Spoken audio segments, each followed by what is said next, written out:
Live from downtown Detroit, Local 4 News at 5 starts now.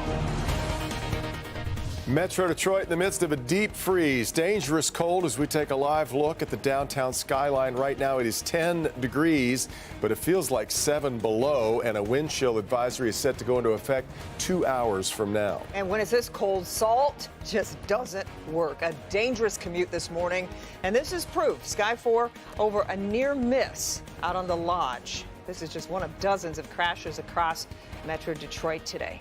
Forewarned weather alert as we take a live look outside from our Southfield Skycam. And speaking of Southfield, schools there are going to be closed tomorrow because of the dangerous cold. And there are a whole lot more school closings. Right now we have more than 200 on the list. Let's get over to Kim Adams for the latest on the forecast. Kim.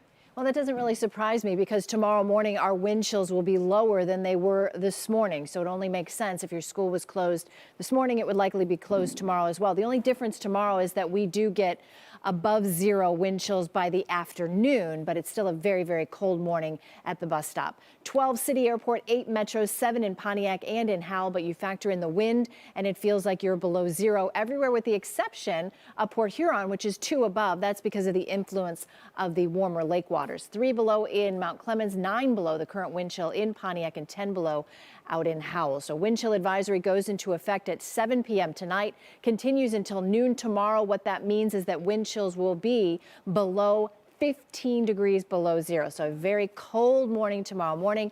Feels like it's anywhere from 15 to 20 below with a temperature in the city of 0, suburbs possibly dropping down even lower than that. So those schools that are open tomorrow, certainly those kids at the bus stop or that walk to school will definitely need to be covered up, no exposed skin whatsoever, because they're definitely subject to frostbite.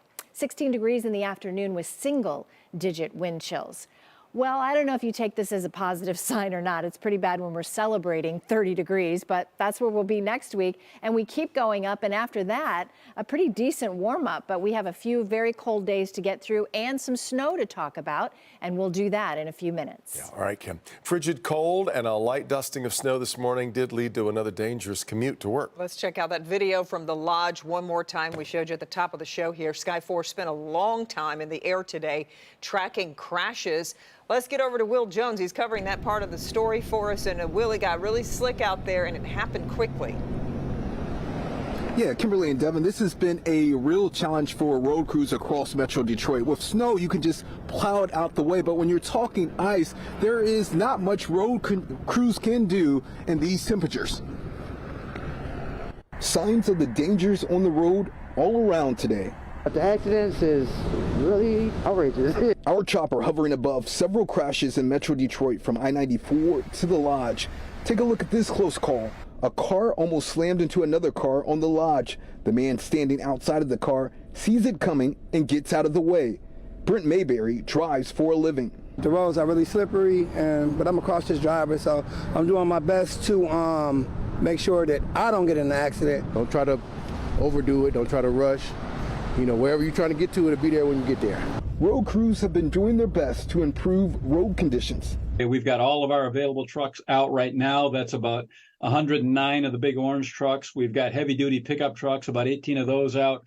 We've got the big road graders. When you see our big orange trucks out there doing their job, give us plenty of room. Don't crowd the plow, as they say. But there's only so much they can do in these frigid temps. People think it's the big storms that are the hard ones. The big storms, we just plow. It's the little ones like this with these temperatures that we have so much trouble with. When the temperatures are in the single digits, the salt essentially does nothing. Again, temperatures are going to be dropping overnight, so keep that in mind if you're going to be heading out on the road, because you can or will likely experience some icy roadways. We are live in Detroit. Will Jones, Local 4. Yeah, all right, you got it, Will. Now, as we told you off the top of the program, school closings already pouring in to clickondetroit.com. Take a live look at the list right now. We've got more than 241 closures for Wednesday, including Plymouth Canton and Novi schools. Those are a couple of the big ones. You can check out the list for yourself right now. The link is right at the top of the homepage. All right, now to brand new information we are learning in the murder case of Samantha Wool. Today, prosecutors started laying out a timeline of what they think happened on October 21st when she was stabbed to death out inside her home. Sean Lay is live on this story tonight. Sean, multiple witnesses took the stand. They did, and it's still not over. So we literally just came out of 36th District Court. And look, prosecutors taking their time today to put out that timeline, as you mentioned, and piece together the evidence that they do have. Some questions answered, some remain, but let me take you right inside the courtroom tonight. Kevin Mull, a neighbor of Samantha Wool, walking a dog in the Lafayette Park neighborhood the morning of October 21st.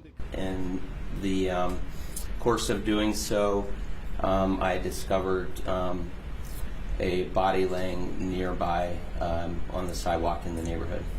Mull says due to what he saw, it was clear the person was deceased.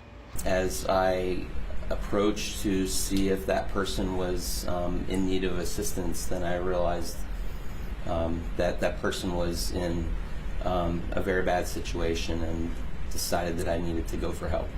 It was the body of Samantha Wool just feet from her front door. DPD homicide called to the scene following a trail of blood inside her condo, blood leading downstairs and towards the basement and outside, and her footprints were evident. Flip-flops and a blanket and pillow that's also soiled in blood. The medical examiner's report was read, details too graphic to share. As Wool's family listened on, she had been stabbed 8 times.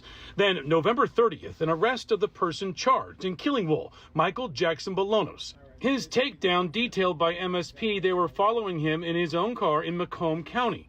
I was assisting in a mobile surveillance operation of the suspect for this investigation. We followed the suspect south on Utica near Castle. Was the suspect driving a particular vehicle? Yes, he's driving his 2007 Dodge Charger. All right, back here live outside 36th District Court. That's really scratching the surface of the evidence that was laid out today. So Jackson Bolonos arrested in Utica. We did not know about that. How they developed his name and face.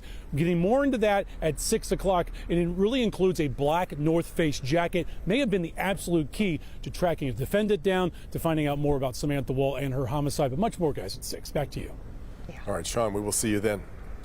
All right, the matchup is set. Lions are going to play the Tampa Bay Buccaneers this weekend in the divisional round of the NFL playoffs at Ford Field. And they are coming into some hostile territory. Live pictures from Ford Field right now. Kickoff is set for 3 Sunday afternoon right here on Local 4. The Lions are already pretty familiar with Tampa Bay because we played them earlier, what was it, week 6 or so, right, halfway through the season. And yeah, so here we are. There might be a different Buccaneers team. True. They beat the Eagles pretty convincingly, didn't they? Well, they are. The Eagles are a hurt team, and they were really terrible last night. That is for sure. But the Bucs are coming Sunday, 3 o'clock, Ford Field. Lions now favored by 6. Lions beat the Bucs 20-6, but that game was in Tampa. We've got highlights of the Bucs, and they dismantled the Eagles last night in Tampa.